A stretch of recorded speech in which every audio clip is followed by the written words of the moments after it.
name is Acidic Loop, and I'm using the Akai Force for live looping at my shows. And you can check out my website, acidicloop.com, for my music, and as well my YouTube channel for different performance videos like we're going to do today.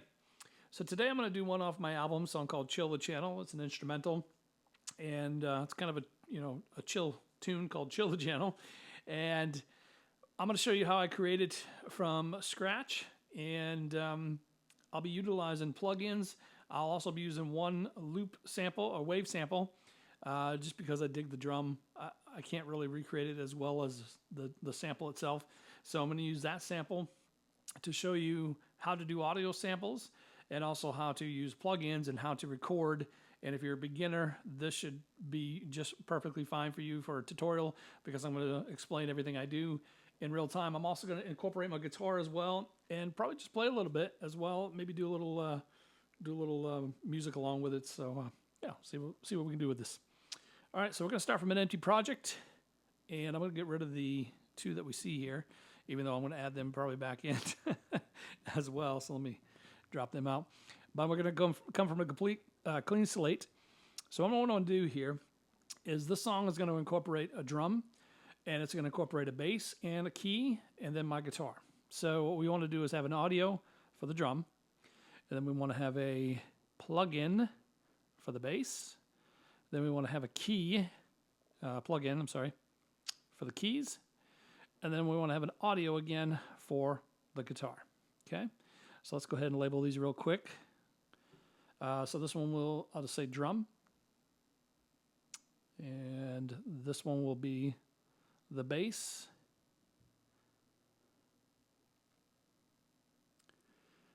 This one will be keys. And this one will be guitar. The next thing I want to do is I always like to add in at least a paramedic EQ, and maybe more later, who knows. For now, I'll just do EQ filter, paramedic EQ, put that on all the tracks. So we're going to do another paramedic EQ there, one there, and one there. All right, so we're not going to turn them on yet. We'll get back to that in just a little bit. Let's go back to our matrix. So the first thing we want to do is we want to grab our audio sample for the drums. Now, after doing this for a while, there are some that I like to make myself with the drum machine, but there are also some samples that I really like how they're made, and I don't want to change them or try to recreate them. So this is an example of one. So I'm going to go here. I'm going to turn down the volume a bit because the preview can be a little loud. I have my hard drive on here, the Akai Force hard drive. I'm going to go up here, and I have a folder which has all my samples. And let me turn this down again. I'm going to go down to Chill the Channel, which is this one there. All right, so we can see it's 88 beats per minute. I'm going to load that in. Okay, turn that back up. Excellent. Let's go back to the matrix, and let's first set our tap tempo by holding in tap tempo. And I'm going to switch it to 88. And we're going to verify that the audio sample is at that actual BPM, because sometimes it will detect it at a different BPM, and we'll need to modify it accordingly. Now, Akai Force does have the ability to time stretch stuff so that it matches your tempo, but I find that it's not great audio fidelity on a lot of those. It depends on how far you're changing the tempo, I guess. But for this one, we are at 88. I know this is at 88. So what I'm going to do is I'm going to make sure this track is selected by holding select and then hitting the track. Okay. And then I'm going to go here to clip. And then we're going to look at our clip here.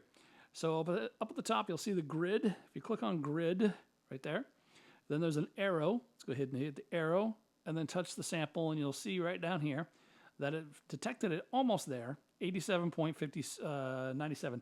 I always like to get it right on the money, so I'm going to double tap it, and I'm going to type in 88 and then do it. Now, because it almost detected it, it's likely that it kept the correct amount of beats that I put in here as far as bars, and we can see that it did at 8 right there. And you can see by dragging, whoops, You can see by dragging to the right, there's no more. So 8 is correct. And that's how many bars we're going to be rocking with on this one here. So let's check it, see what it sounds like.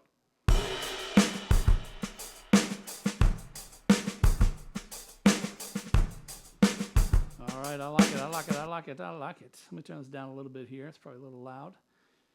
There we go, a little bit there. All right, so now we got our drums. Everything's rocking and rolling on that. And what I want to do is, in my brain, I already know kind of how I want to arrange this song.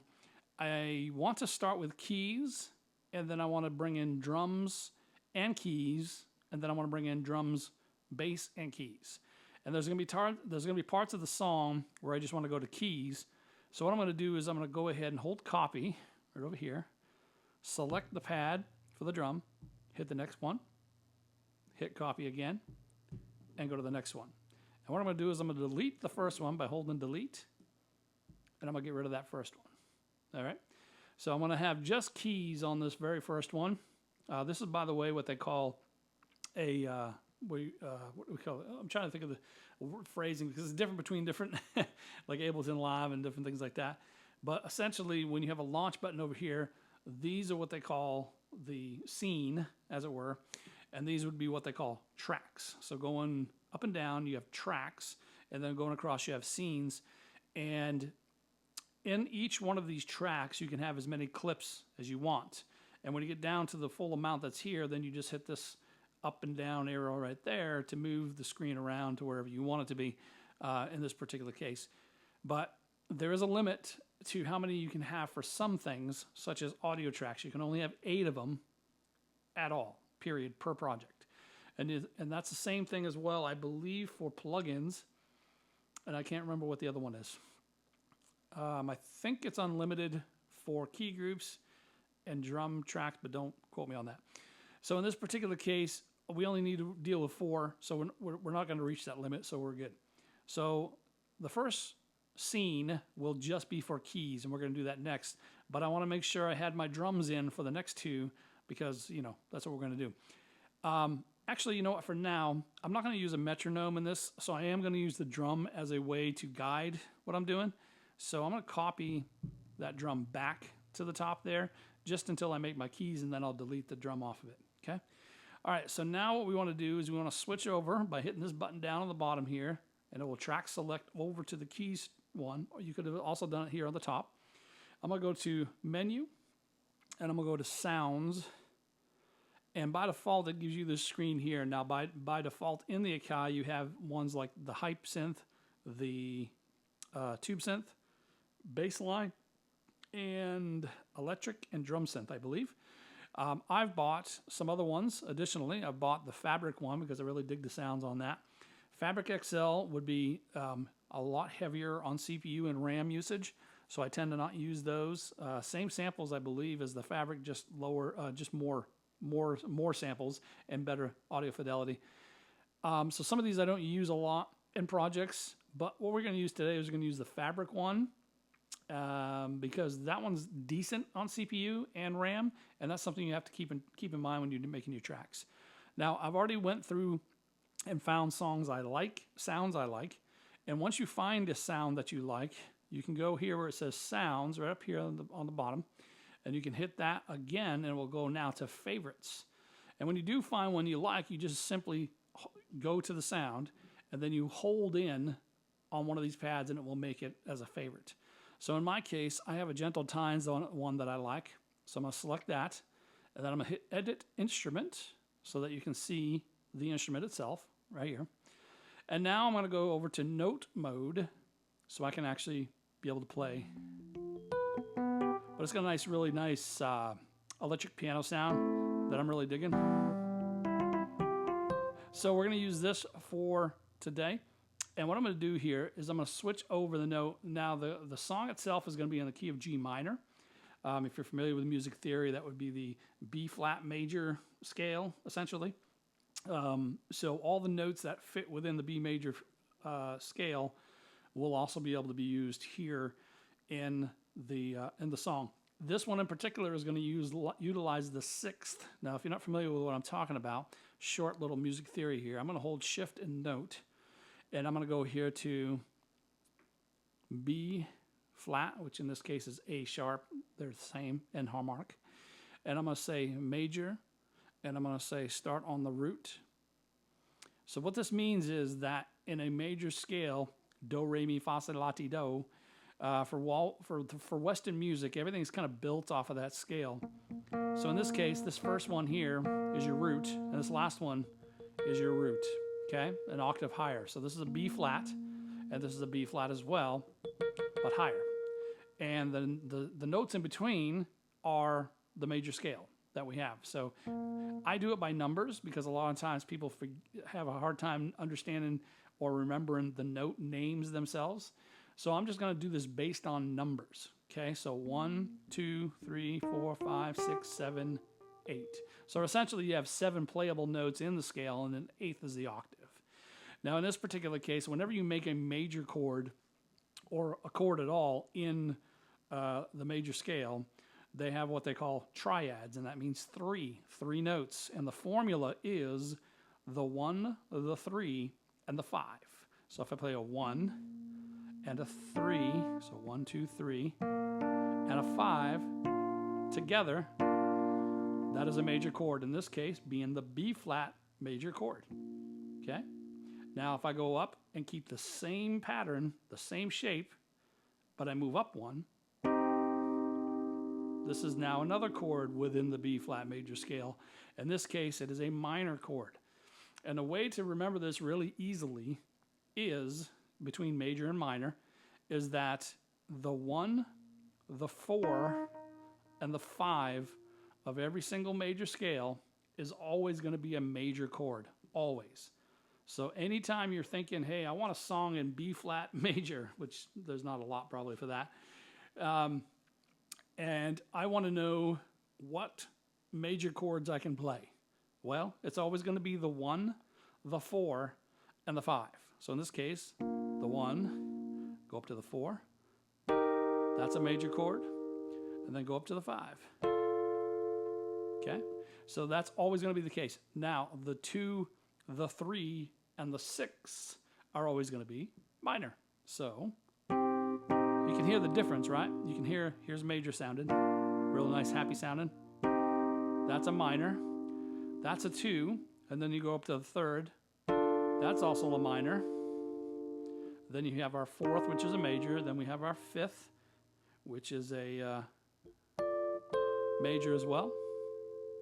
But then you get up to the 6th, and this is what they call a natural. This is what they call a natural minor in this case here, or relative minor.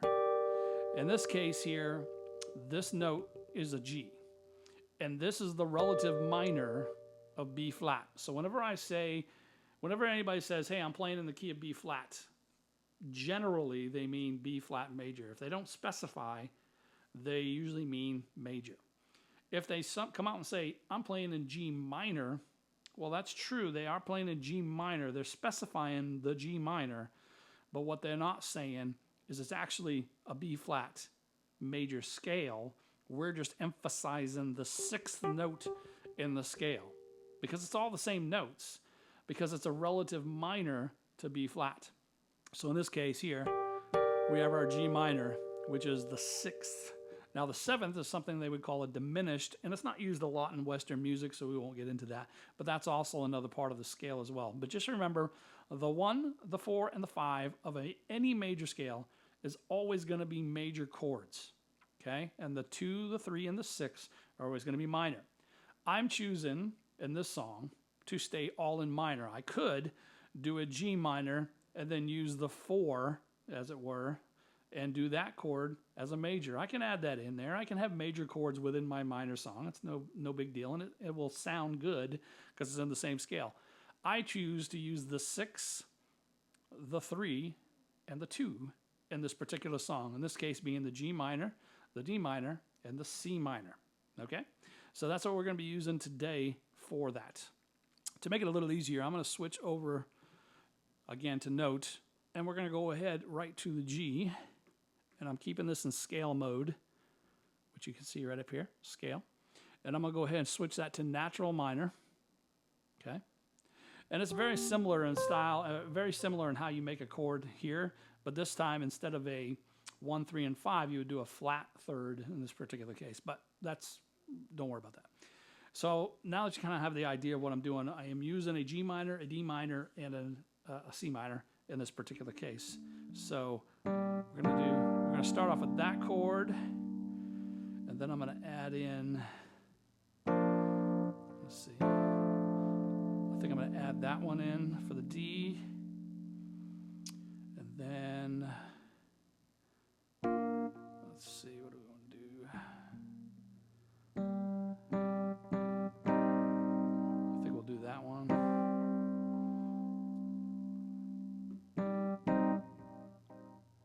And then back to the...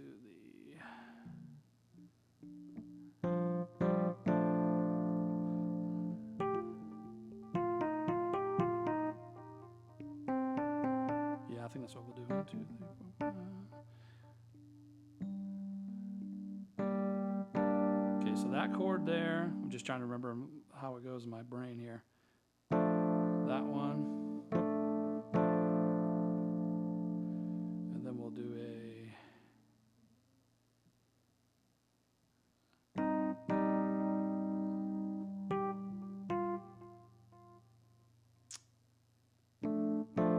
I think I remember now. There we go. All right, so we're going to use those 3 chords to make the crux of the song, essentially.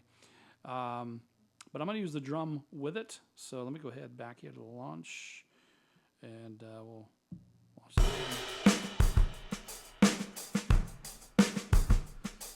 And let me make sure all of it's not so loud.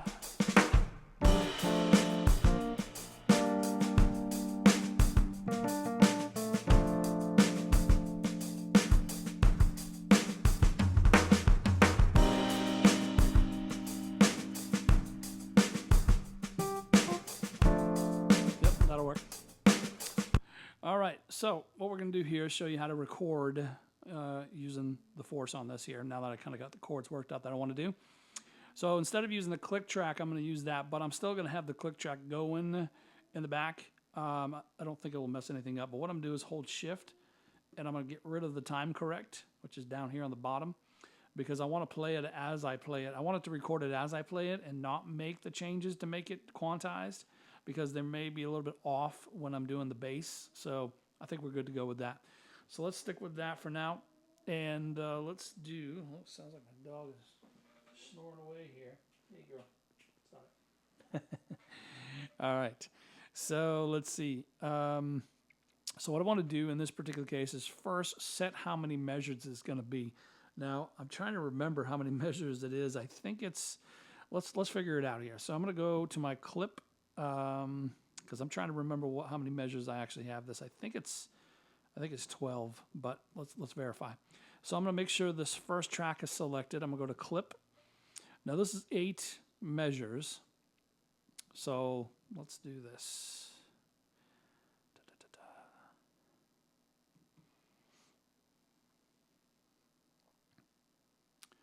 I'm going to hit launch over here to play the drum.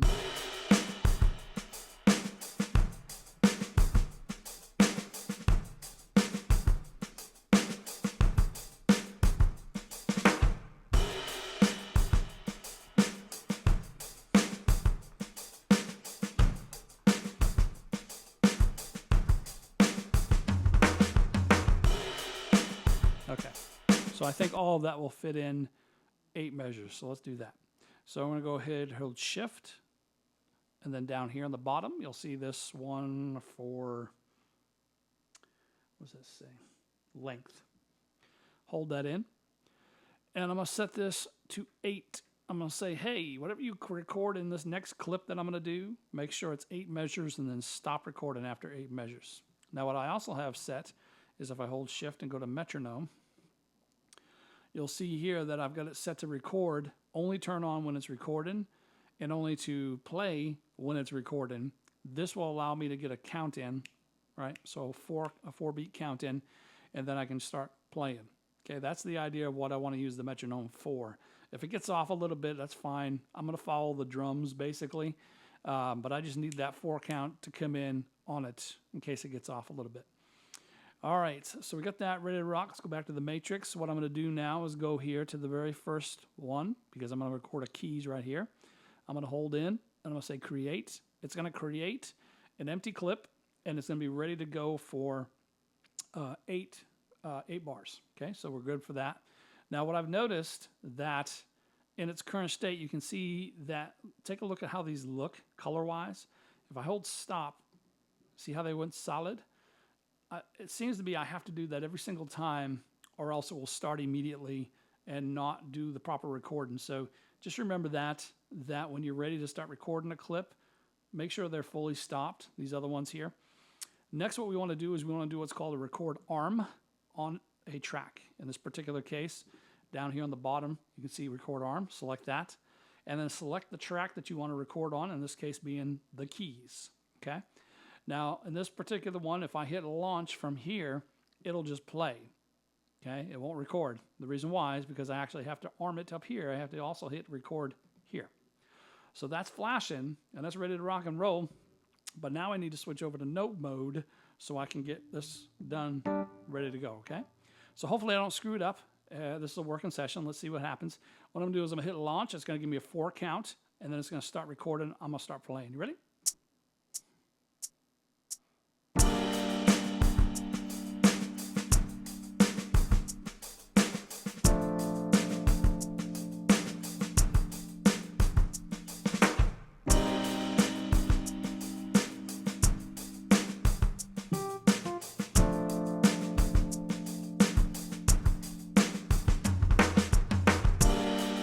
Boom.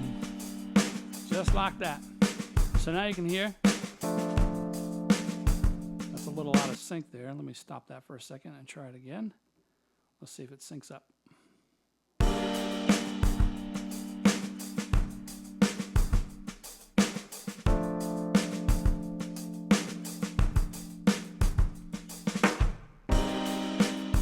Okay, I don't know why I did that just a minute ago, but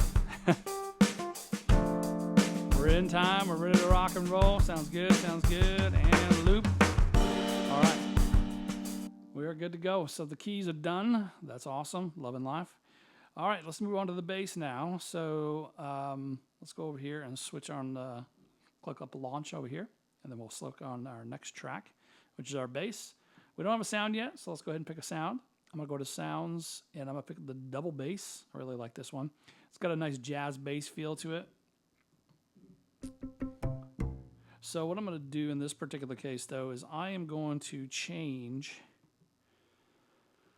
I'm a guitar player, so I understand the guitar a little bit better as far as like the layout. So what I'm going to do is I'm going to switch to the guitar note mode, which is pretty awesome. So it makes it kind of look like a guitar. So what I'm going to do is here, I'm going to say the first note is going to be E, and I'm going to do chromatic. And what this will do for me is I'm visually more of a guitarist, so I understand. So everything over here on the first track is E, A, D, right? G, B, E. So this is the layout of a guitar. So I know E, F, F sharp, G. That's the note I'm in. And I know it's a pentatonic, kind of, well, it's natural minor, but I'm going to add in, it's going to be basically these. It's going to be those notes there. Now I don't like that buzzy part of it, so let me change the format. Let's see.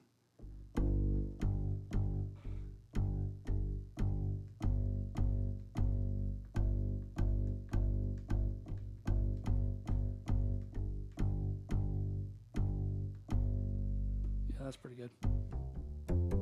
I like that.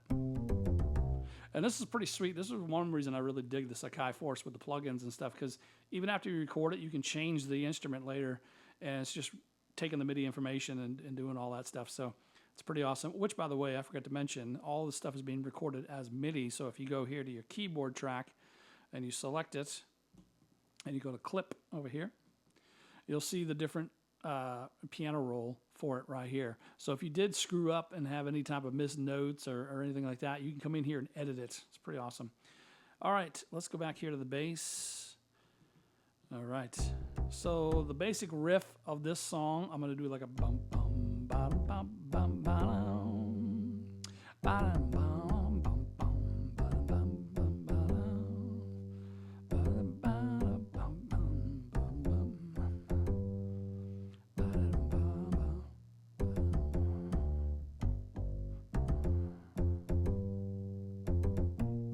So I'm going to do that kind of rhythm for it on this one here.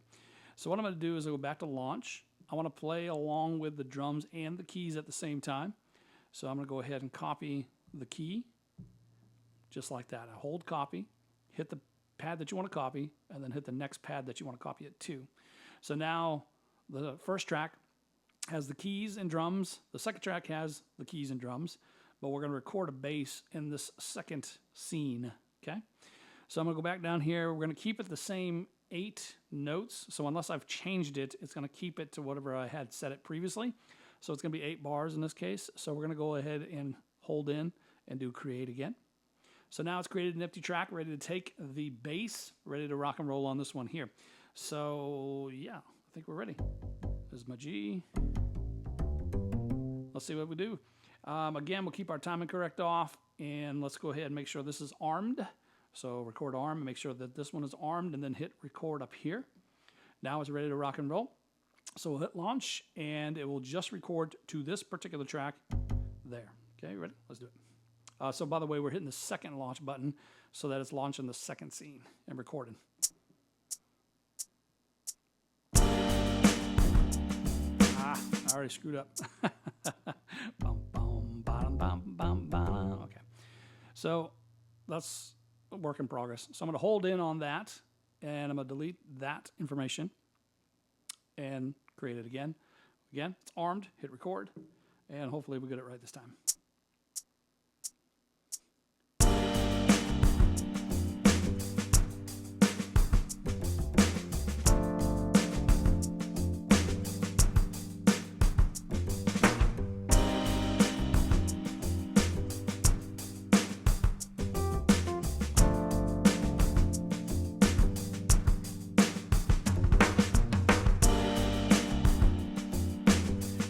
All right. I think I went a little. I think there was something that was wrong there, but let's check. Let's check here real quick. So we're going to launch, and let's see. Hold select. Let's go to our bass and just play our bass.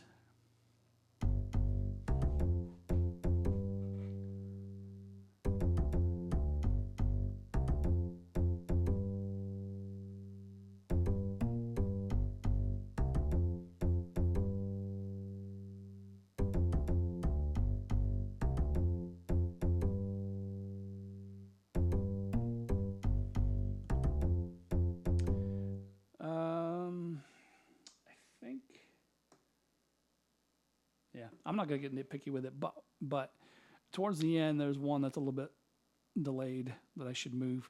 But it'll take a long time of sitting and tweaking, and I don't want to hold you guys up on the video doing that. But essentially what you would do if you wanted to fix something like that is you would come over here to this right there, that grid, and then you would click that, and then you would draw around what you think the note will be. Well, actually, first, I'm going to zoom in. So you click on that right there. And then I'm going to zoom in on this right here.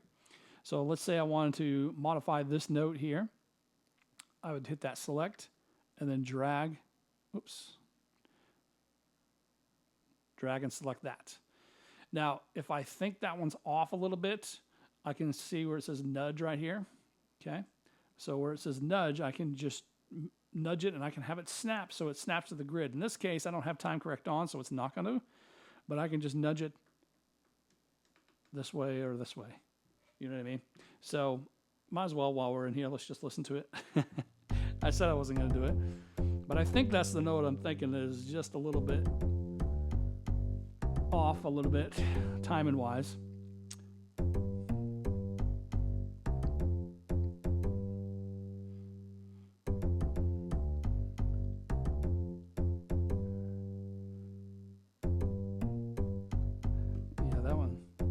So that one drags a little bit right there. So you notice how that one goes a little bit long. So what I'm going to do is I'm going to click Edit End right there.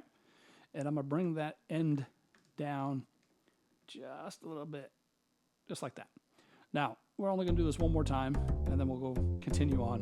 I won't sit there and be crazy anal about it, but I'm just showing you how you can edit it after the fact. So if it was too long, which in my case I think it is, I can edit the end of it or the start of it and change it and do whatever I want with it.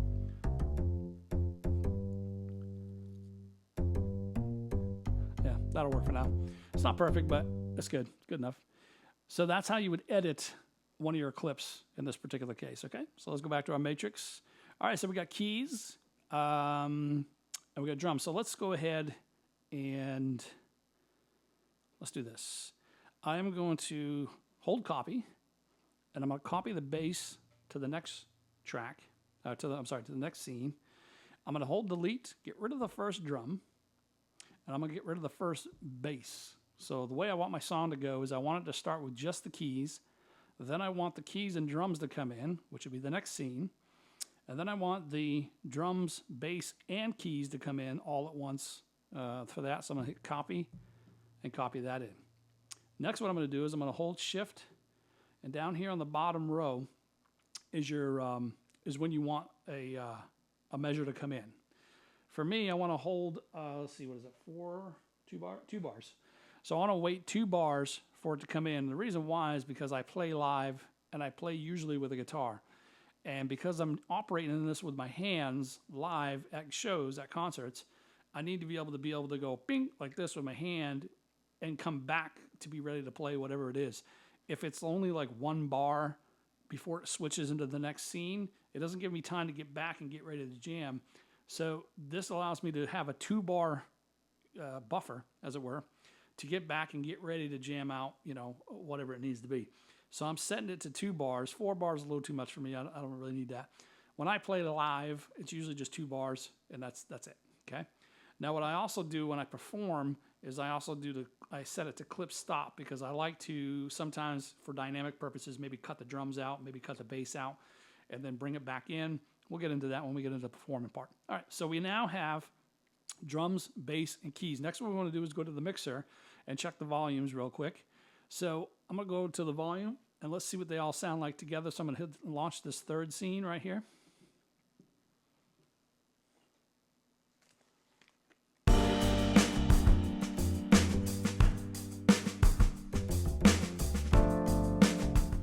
All right, I'm turning down the volume of the whole mixer.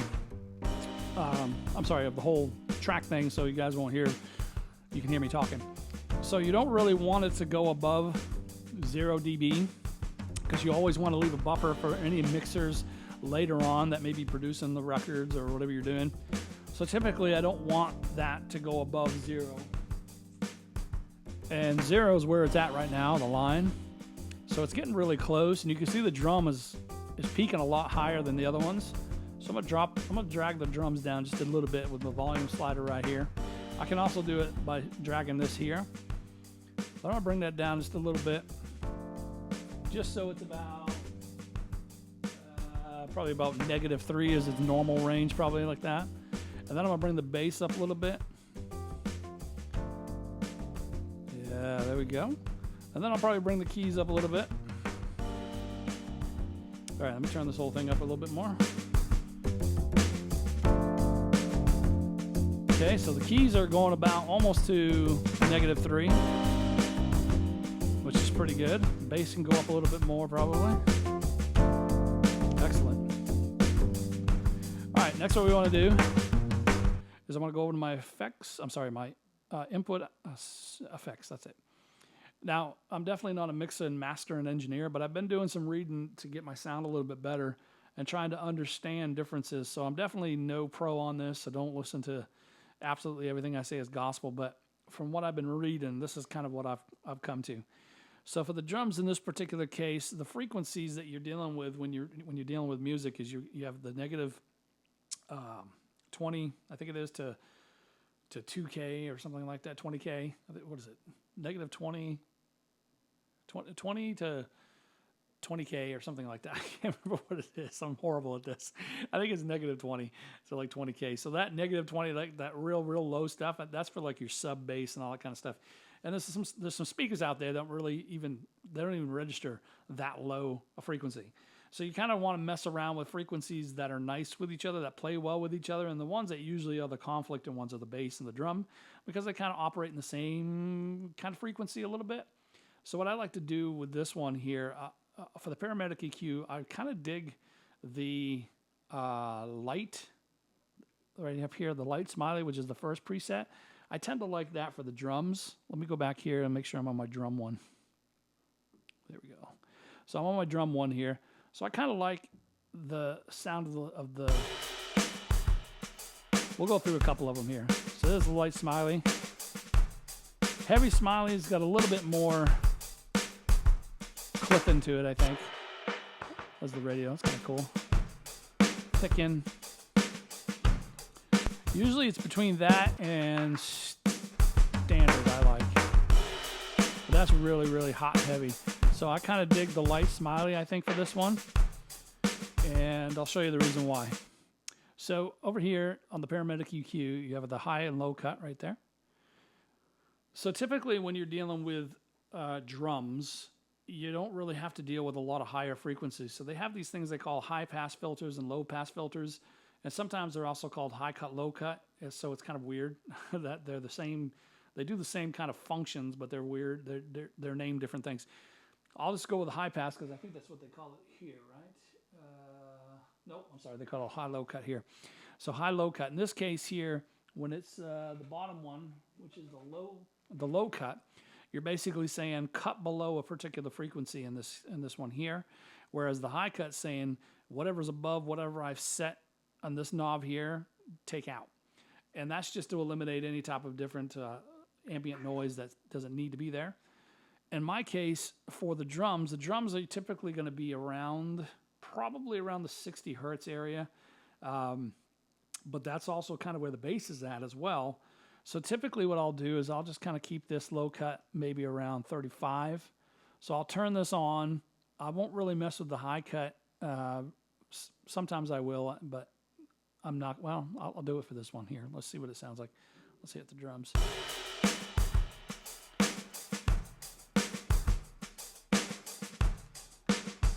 So it takes a little bit of the body out when I'm doing that. If I go too low. So maybe right there gives it a little bit of punch. So then you come over here. And you have your different ones like your high mid, your low mid, and your lows. Now in this case here, this is where you would bump up the level of that particular frequency. So if you think that the 70-ish frequency is where the meat of the drums are, then you would actually either choose to either bump or reduce, depending on what your needs are for this particular one. This middle one here, which is called the Q length, this is the width of how many frequencies it affects around it. So if you make it very narrow, it's very much focused on that 70 range. But if you make it very wide, it's going to affect a lot of the ranges around 70 as well, right? It's going to kind of like encompass those as well. And the same things for the low mids, the high mids, and the highs. And again, you can tweak these to whatever you want. I kind of like I generally like the preset for light smiley just the way it is for the drums. Sometimes I'll tweak it for the bass and the guitar a little bit differently, but I think I'm digging whatever that is for this one here. Now, I don't want it to compete with the bass, so I want to make sure the bass has a low cut as well, because anything below, let's say 40 hertz, anything below 40 hertz I don't really need, because the bass I'm playing is in the lower register around the C1, I think, C2 area. So if you look up on a chart, you can actually see the real frequencies for each note. I'm just guessing in this case. I'm just kind of doing it by ear. So I'm going to switch over. I'm digging the way the drums are, the way they are. So I'm going to go over to the bass.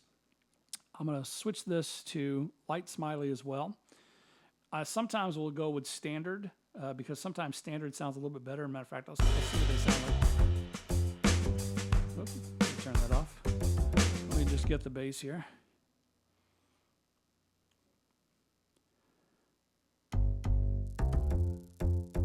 Okay, so here we see there's 30, and we don't really need anything, I don't think, below 40. So I'm going to move that there, and it's going to cut everything off below 40, And if I go back to the drums and lower the cut of that or take the cut out altogether, they won't be competing as much, but they'll still be competing because they're still kind of in that same area. So again, I said, you know, I kind of suck at the master and stuff. I'm learning it, but that's my general thought on it from me hearing it. But I'm always willing to learn more about it for sure. We don't really need much in the high end either, so I'm going to turn on the high cut filter, and I can actually drop some of this maybe down. I could probably take it right down to 10 probably. Still sound all right. Yep, sounds pretty good. Now, being as it is a guitar sound, I'm also going to switch this high mid to about 750. That's usually where I like my guitars. Around 750 is where I'm going to peak that out. But I mean, it's coming through pretty clear. It's not buzzing too bad. It's not too subby, and yeah, it's not bad. Let's see what it sounds like with the drums. See if it's all right.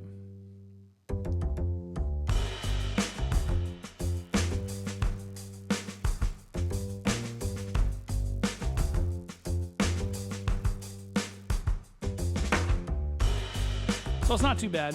When it does the cut, when it does the kick, it's going to be, when it does the kick, it competes a little bit, and then you can use something called a mother ducker for that to change that effect. But I'm not worried about that right now. This is not a mastering class by any means.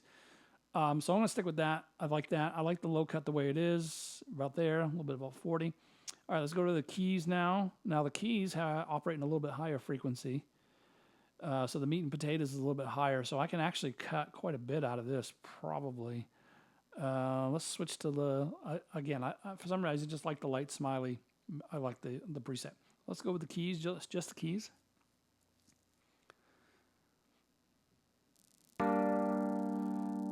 All right, so I think I can probably crank out all the way up to like 100 maybe even 110.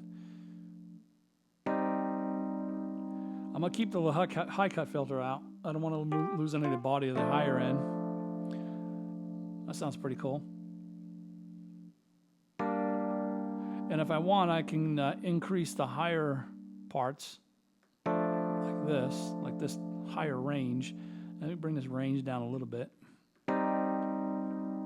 because we don't want it to compete with the bass at all or the guitar. I think if I keep this here and then maybe my guitar I put at like 750, I think it should be good. Let's bring this back up to 2. Yeah, bring it up to about 180. When I do the guitar, I'll bring that to about maybe 750, and hopefully these two don't compete with each other. But I think that sounds pretty good.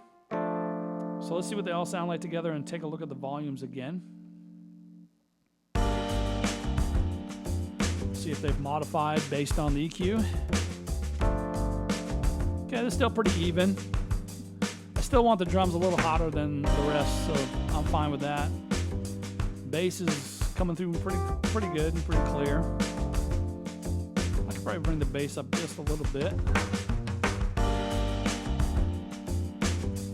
There we go. All right, I think it's pretty good to go on that. I'm digging it. So I think we have a pretty good song structure here. So now all that's left is to get the guitar. I'm going to mute the microphone for a second because I may hit it with the guitar and I don't want a big bang here. So give me a second.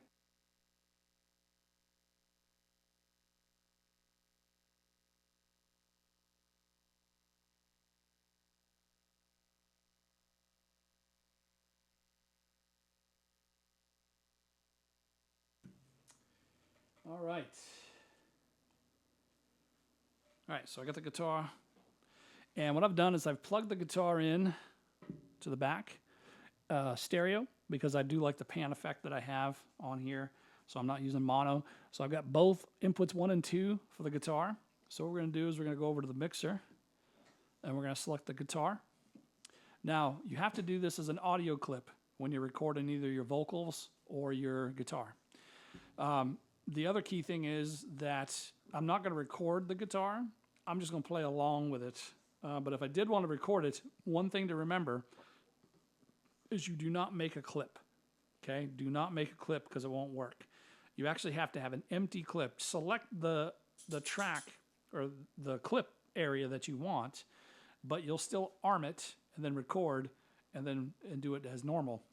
But just remember, when you're doing audio, when you're recording your guitar or your vocals, do not pre-create the clip, okay? But we're not recording anything. I'm just going to play along with this. So we're going to come back to the guitar. We're going to go to input output right down here. And I'm going to make sure it's on input 1 and 2, which it is. And I'm going to hit this other button right above it 3 times. 1, 2, 3, to where it says merge. The reason that it says merge, or the reason I want it on merge, is because I want it to play while the other tracks are playing, okay? And in this particular case, I don't want it to cut off when I switch a track to some other track, because if you have it any other way and you switch to this track over here, it cuts off the guitar. For me, I play live my guitar along with the stuff. I don't tend to record myself doing guitar all the time. I tend to just make the stuff live and then play guitar along with it. So I want this to always be coming through, which is why you want it on merge mode. Now I'm going to mute my microphone for a second because I have to look in the back of my Akai because I got to turn the volumes down a bit in the back for the inputs. Give me 1 second.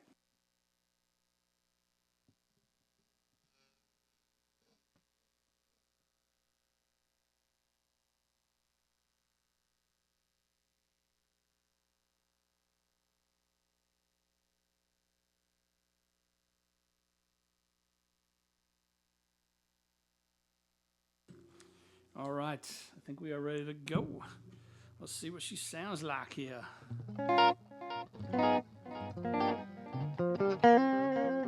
So let's look at the volume here. Okay, that's pretty hot. Let's turn that down a bit. I want to have a good mix between the two.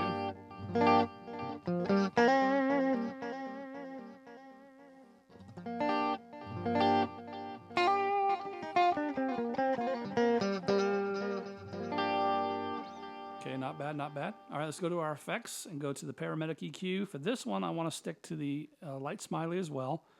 I think the low cut will do about 37, so it doesn't compete too much with the drums. It's still going to compete a little bit with the bass, but the majority of the beef is going to be right here in the high mid. I tend to go ahead and keep my high mid in about 750 range, and I think it sounds pretty decent.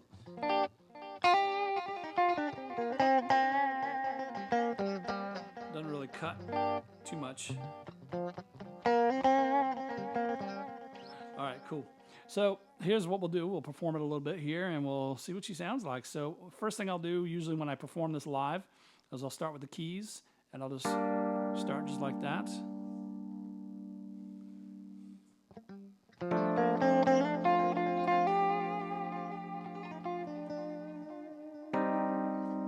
And then I usually wait for the drums to kick in so I can tap my delay out, making sure it's right on time. Now, don't forget I set 2 bars. So when I hit launch, it's going to wait 2 bars. Now I'm going to tap my delay in.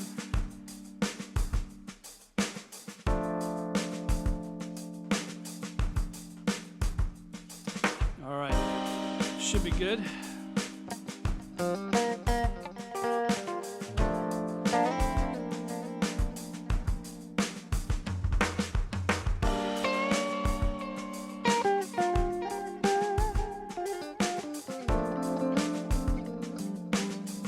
So when I'm playing live, I like to give a little bit of dynamic, and sometimes I'll cut the drums out, so I'll do it right. Switch to my clip stop, hit the first track, stops that, hit this, because it's going to wait 2 bars. It gives me time to get my fingers back to the guitar to play, so that's why I do that 2-bar delay for it, okay? So let me show you that again. So I'm playing this, so live, I'm just kind of noodling around. But to give it a little dynamics, I know that the measure before the verse, I want to cut the drums out and bring my guitar a little bit in, so I stop the drum and get ready to go. So that gave me a good buffer to get back to the guitar and get to my hands where I needed them to be.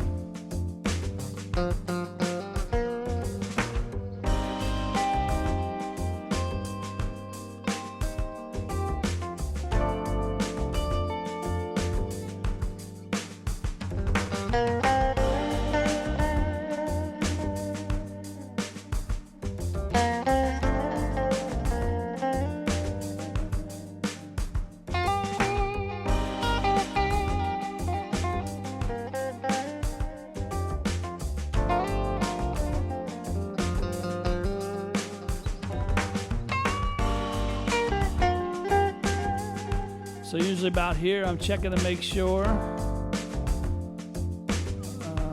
that my guitar is not too loud. And I'm going to stop this drum real quick. And then bring it back in.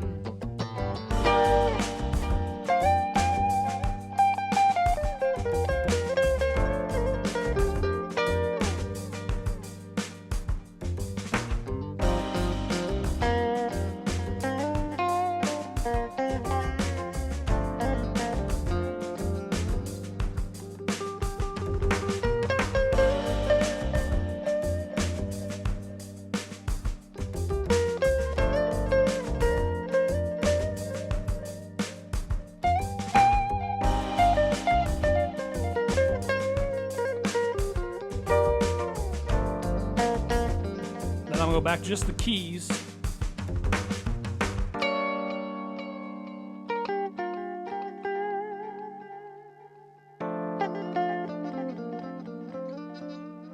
And then what I'll probably do is bring in a little bit more rock guitar. Da-da-da-da. So I'll be playing something right about here. And then I know I got my track ready to go. 1, 2.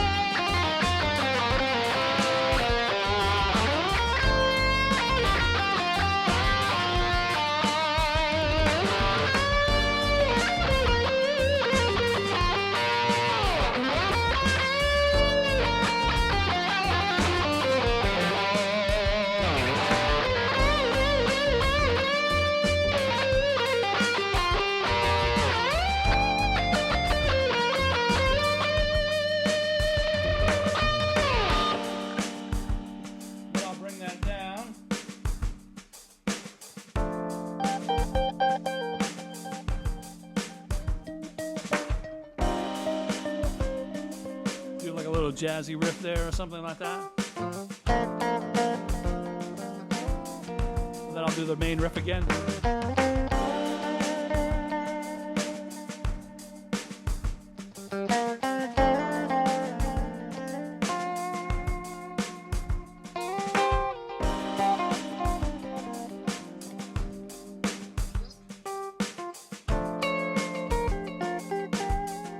Then I'll go back to the first one.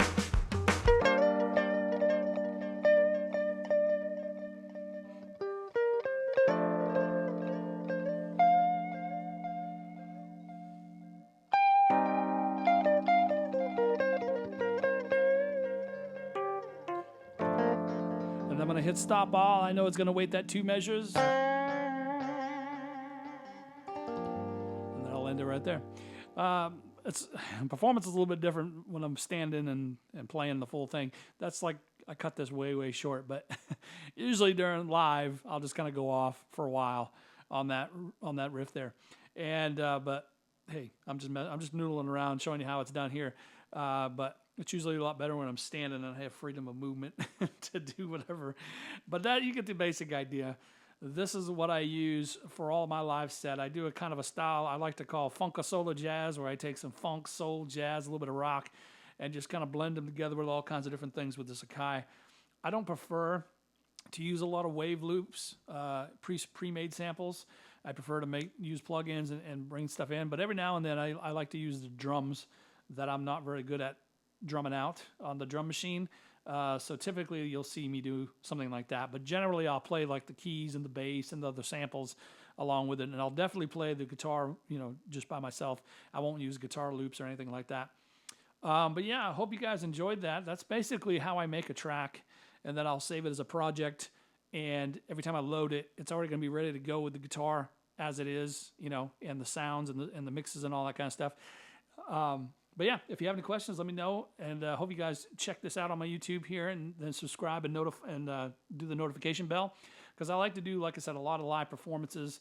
I do hour-long sets in virtual worlds, and sometimes I'll record them live and do a YouTube live, so you'll see them under the live category of my YouTube. So if you guys are digging it, check that out. But you can also check out my website at acidicloop.com for this song, and for some other ones that I'll be doing later. doing some videos on as well. So I hope you guys enjoyed it. Don't forget to get in the loop, acidic loop. Peace out, players.